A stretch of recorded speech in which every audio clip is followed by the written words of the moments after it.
So I don't know about you, but there has been an inordinate amount of loss these past couple of weeks, from deaths and loss of freedom in some sense for folks who are having to go back on COVID-19 restrictions and things like that. There's just been this overwhelming sense of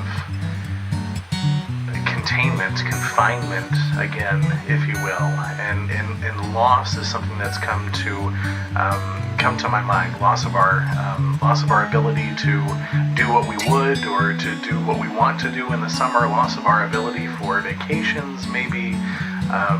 Loss of friends, loss of family, loss of jobs, loss of people, loss of pets. Just a lot of loss. And I don't know about you, I'm still processing all of that as well. And in the midst of all of this loss, and in the midst of all of this, one thing that I go back to is probably one of my favorite verses in the Bible. It's quoted all over the place. You can find it on lots of plaques. It's from Jeremiah chapter 29, verse 11. "For surely I know the plans I have for you, says the Lord, plans for your welfare and not for harm, to give you a future with hope."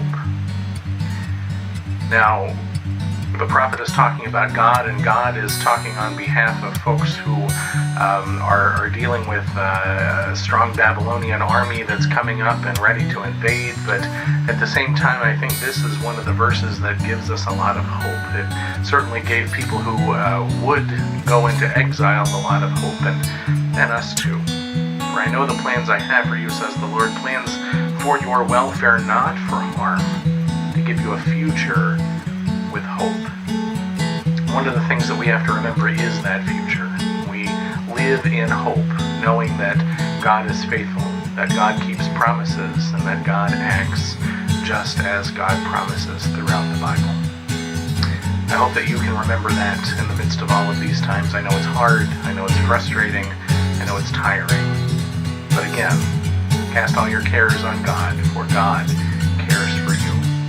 "I know the plans I have for you, says the Lord, plans for your welfare and not harm, plans to give you a future with hope." This is your moment of peace with Peace Lutheran Church. Blessings and hope be with you always.